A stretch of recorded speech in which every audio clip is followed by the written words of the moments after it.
Hello friends. तो कल अपन average पढ़ रहे थे। एवरेज का टॉपिक अपन ने कंप्लीट कर लिया था।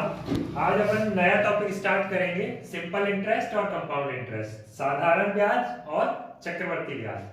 ठीक है, तो आज का अपना टॉपिक है एसआई एंड सीआई। एसआई मतलब साधारण ब्याज और सीआई मतलब चक्रवर्ती ब्याज। ठीक है, तो अपन शुरू करेंगे साधारण ब्याज से। ठीक है, चक्रवर्ती ब्याज जो होता है वो साधारण ब्याज का ही थोड़ा बड़ा रूप होता है। जैसे इसमें तो क्या होता है कि आपको ब्याज पलटना नहीं पड़ता, वो आपको समझ में आएगा। आप पहले एसआई पे कॉन्सेंट्रेट करें, उसके बाद में अपन सीआई पढ़ेंगे। ठीक है, तो सिंपल इंटरेस्ट में कौन कौन सी चीजें होती है वो अपन देखते हैं, वो आपको कंपाउंड इंटरेस्ट में भी काम आएंगी। ठीक है, तो साधारण ब्याज में चीजें होती है, पहला होता है प्रिंसिपल।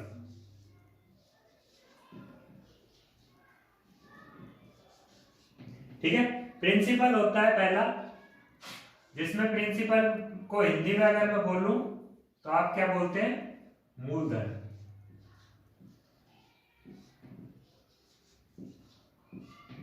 ठीक है, सेकंड चीज अपनी कौन सी होती है प्रिंसिपल के बाद में, रेट मतलब दर।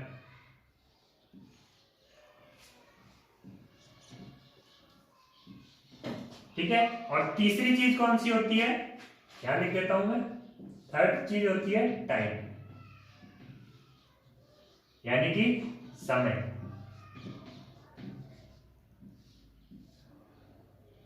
एक और चीज कई बार आ जाती है, चौथी चीज आप ब्याज भी लिख सकते हैं, इंटरेस्ट।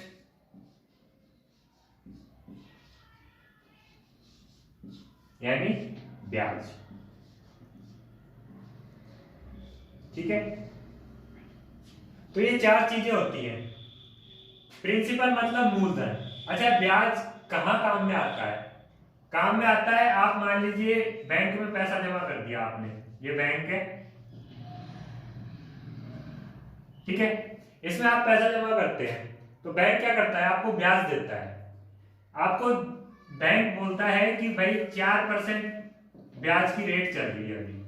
तो इस 4% का मतलब क्या होता है, ये होती है दर, रेट। ये जो 4% दे के रखते हैं ना, ये होती है रेट।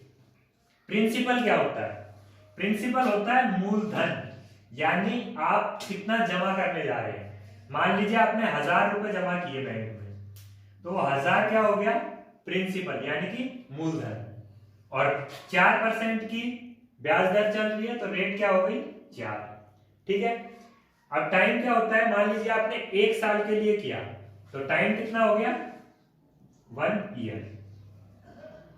और ब्याज आपको पता ही है कि भाई 1000 हमने जमा किया था तो 1000 के ऊपर हमें कुछ बेनिफिट मिलता है, तो उसको कहते हैं ब्याज।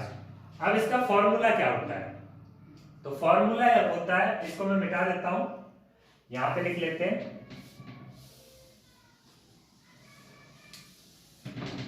कल अपन डस्टर ले आएंगे, आज डस्टर लाना भूल गया मैं।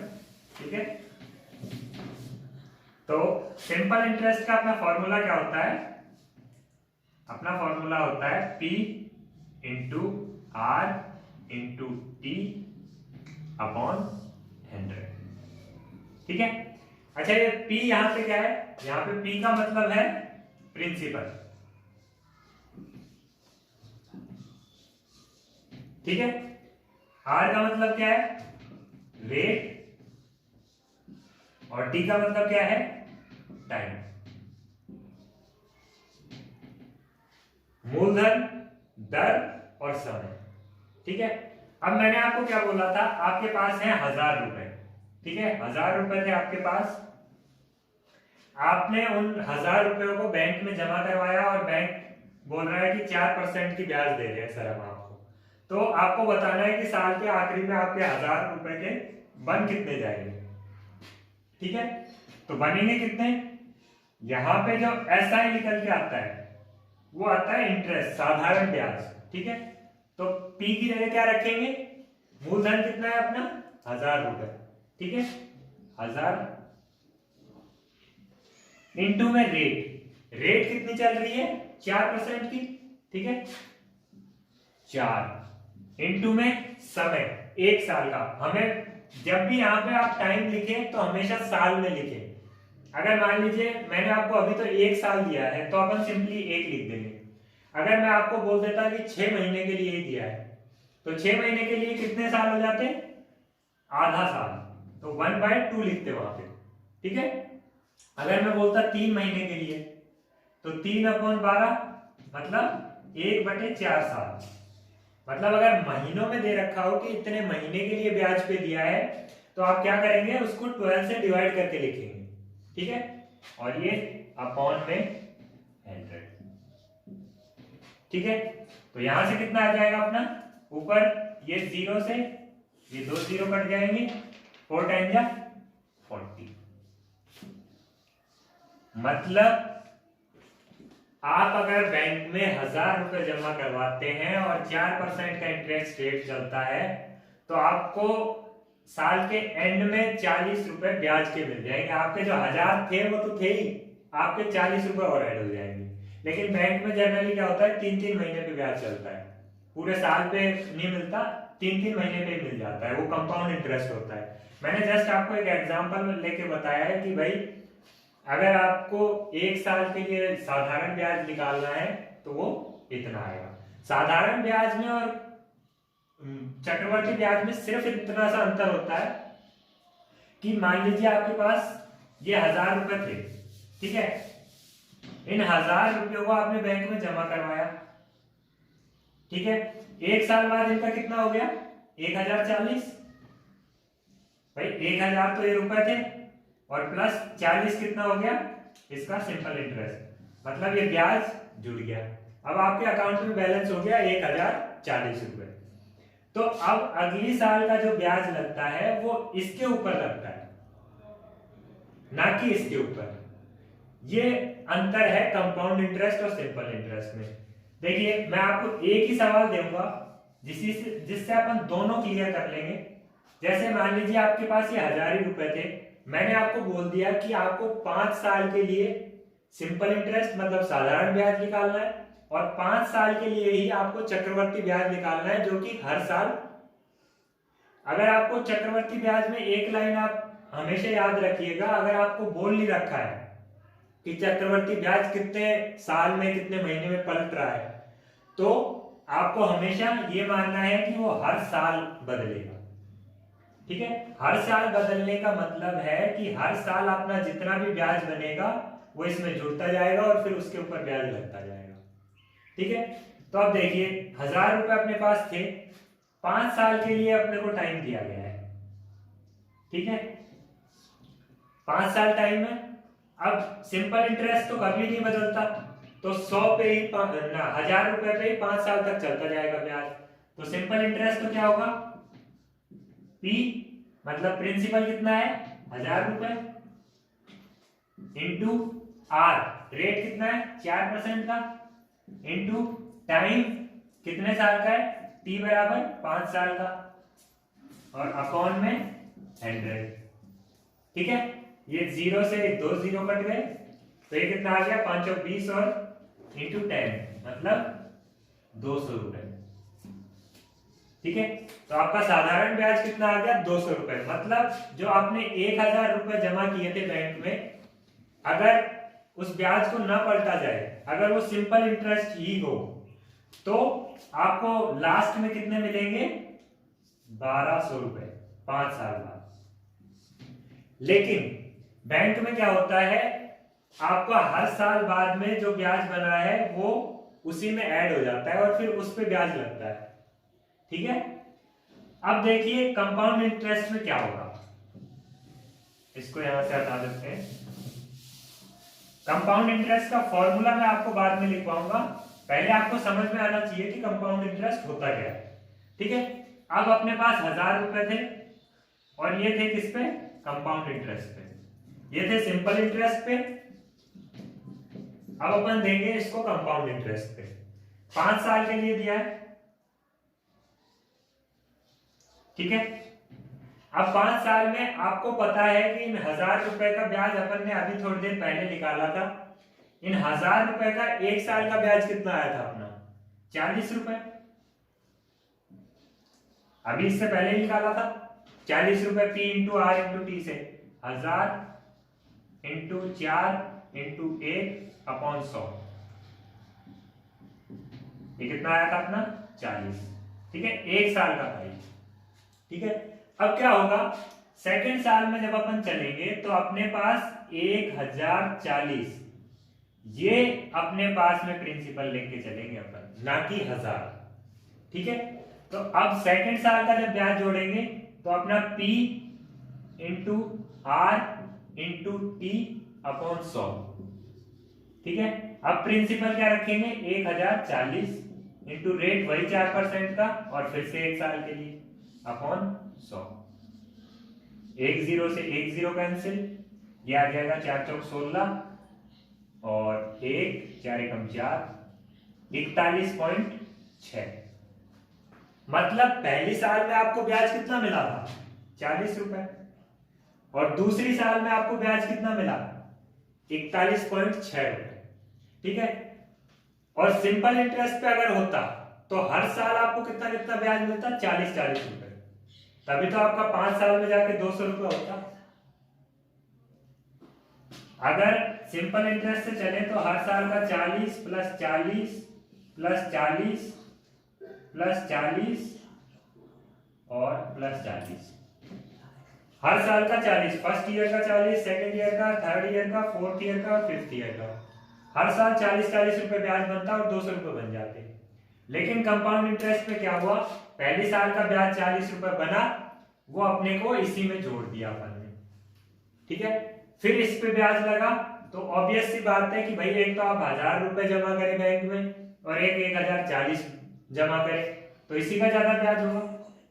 ठीक है, अब ये तीसरी साल में जाएगा तो क्या होगा, ये 41.6 रुपए भी इसमें जुड़ जाएंगे, तो तीसरी साल में अपना प्रिंसिपल कितना हो जाएगा 1040 तो ये था, प्लस में 41.6 रुपए इसमें और जुड़ जाएंगे, तो ये हो जाएगा 1081.6। मतलब तीसरी साल में जब अपन प्रिंसिपल लेंगे तो 1081.6 लेंगे।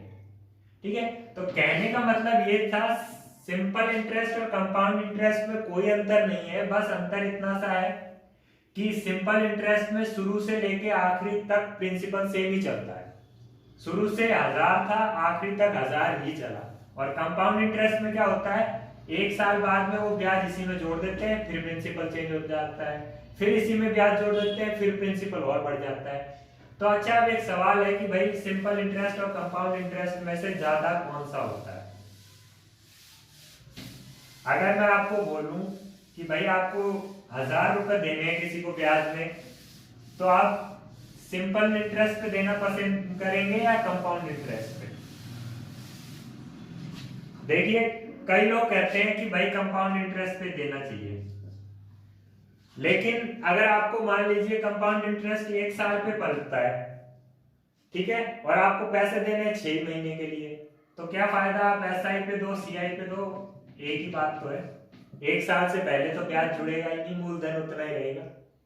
ठीक है, तो ये देखा जाता है कि कंपाउंड इंटरेस्ट कितने साल पे ऐड हो रहा है, वो आपको क्वेश्चन में दिया रखेगा, और नहीं दे रखा तो आपको क्या मानना है कि हर साल पे आपका कंपाउंड इंटरेस्ट बदलता रहेगा। ठीक है, अब अपन चलते हैं सिंपल इंटरेस्ट के ही सवाल अपन करेंगे।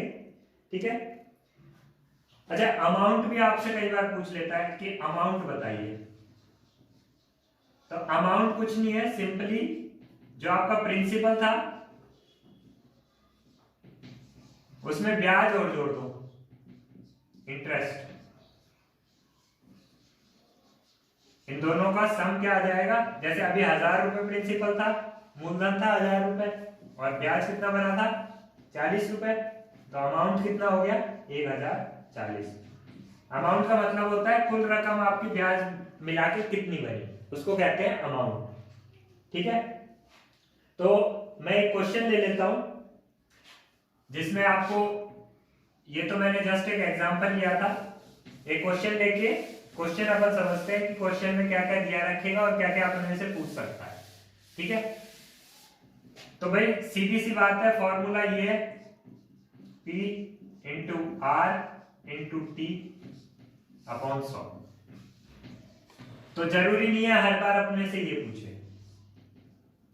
कई बार अपने को ये दे देगा, ठीक है, इनमें से कोई चीज नहीं देगा, 2 दे देगा, एक चीज नहीं देगा, ठीक है, ये तीनों दे देगा, ये पूछ लेगा, ये दोनों दे देगा, रेट पूछ लेगा, ठीक है। तो हर बार सवाल चाहे कितना भी घूम ले लेकिन आके इसी फॉर्मूले पे रुकेगा। तो अगर मैं क्वेश्चन लूं कि भाई मान लीजिए आपके पास एक चीज का ब्याज आ रहा है 40 रुपए, तो मैंने सिंपल इंटरेस्ट दे दिया, क्या है 40 रुपए, ठीक है, और आपने मूलधन दिया था 1000 रुपए, प्रिंसिपल बराबर 1000 रुपए, ठीक है, और आपने दिया है 1 साल के लिए, टाइम भी दे देता हूं 1 ईयर, ठीक है। तो आपको बताना है कि रेट ऑफ इंटरेस्ट क्या है, ठीक है। अब तो आपने को क्या क्या दे दिया, सिंपल इंटरेस्ट दे दिया, प्रिंसिपल दे दिया, टाइम दे दिया। सिंपल इंटरेस्ट दे रखा है, प्रिंसिपल दे रखा है, टाइम दे रखा है, बचा क्या, ये अपने को निकालना है, ठीक है। तो सीधा सा पुट करेंगे, अगर ध्यान से देख रहे होगे तो ये पिछला वाला ही सवाल दिया है मैंने, इसमें रेट अब मैंने लिखी नहीं, रेट अपनी 4% आएगी, फॉर्मूले में लिख के निकालना हो तो सिंपल इंटरेस्ट 40 बराबर प्रिंसिपल 1000 इंटू रेट पूछा है इंटू टाइम 1 साल अपॉन 100, ठीक है। ये 2 जीरो से 2 जीरो कट जाएंगे और ये टाइम नीचे जाएगा तो R बराबर 40 अपॉन 10 मतलब 4%, ठीक है, ये रेट आ गया। तो फॉर्मूला यही रहेगा, घुमा फिरा के क्या करेगा, आपको कभी ये नहीं देगा, कभी इनमें से एक नहीं देगा, बाकी सारी चीजें आपको दे देगा, ठीक है। अगर मान लीजिए क्वेश्चन में यही रहने देता हूं, इसमें थोड़ा सा चेंज कर देता हूं टाइम का, ठीक है, क्योंकि टाइम कई बार क्या होता है महीने में दे देता है आपको, तो आप कंफ्यूज हो जाते हैं महीने में या महीने को ऐसे कैसे रख देते हैं, ठीक है। आपको इस बार टाइम दे रखा है 3 मंथ्स, तो कैसे निकालेंगे, SI की जगह तो सीधा लिख देंगे 40 is equal to principal, principal दे रखा है 1000 इंटू रेट निकालनी है अपने को इंटू टाइम। अब टाइम क्या लिखेंगे, टाइम हमेशा यहां किस में लिखते हैं, साल में, ईयर में लिखते हैं, तो 3 मंथ है, तो जब भी आपको मंथ में दे रखा हो तो आप मंथ को क्या करेंगे 12 से डिवाइड कर देंगे, ठीक है। तो 12 से डिवाइड करेंगे तो कितना आएगा 1/4, तो ये 1 तो ऊपर रह जाएगा और 4 नीचे आ जाएगा, ठीक है, और नीचे एक 100 और है। तो अब अपना रेट ऑफ इंटरेस्ट क्या आ जाएगा, ये 2 जीरो से ये 2 जीरो कट गए, ठीक है, ये 4 इधर जाएगा और 1 जीरो से ये 0 काट दिया मैंने, ठीक है। अब क्या आ जाएगा अपना रेट ऑफ इंटरेस्ट, ये 4 ऊपर जाएगा 16%, ठीक है, ये अपना आंसर हो जाएगा। अच्छा, अगर नॉर्मली भी अपन देखें तो भाई अपने को 40 रुपए ब्याज कमाना है, ठीक है, 1 साल में 4% पे अपन 40 रुपए ब्याज कमा रहे थे, और अब हम चाहते हैं कि वही ब्याज हमें 3 महीने में ही मिल जाए। साल में महीने 12 होते हैं, 12 महीने में आपको 40 रुपए कमा रहे थे आप। देखो सिंपल इंटरेस्ट का सवाल है, और जो अपनी ट्रिक थी ना कि 2 रुपए में 5 टॉफी आती है तो 6 रुपए में कितनी टॉफी आएंगी, उसी से सॉल्व हो जाएगा, ठीक है। अपने को पता है कि भाई 1 साल में अपन 40 रुपए कमाते हैं और अब चाह रहे हैं कि 3 ही महीने में वो कमा ले, तो अपना रेट ऑफ इंटरेस्ट पहले कितना था 4%, तो इस बार 4 गुना रेट पे देना पड़ेगा, तभी तो जाके 16% हुआ। 4 गुना रेट पे अगर दे देंगे तो 3 महीने में ही कमा लेंगे ये ब्याज, ठीक है। तो ये तो था अपना सिंपल इंटरेस्ट के सवाल। अब आपको कई बार बोल देता है कि सिंपल इंटरेस्ट डबल हो गया, सिंपल इंटरेस्ट 2 गुना हो गया, इतना रेट दुगना हो गया, ऐसे सवाल आपके आते हैं।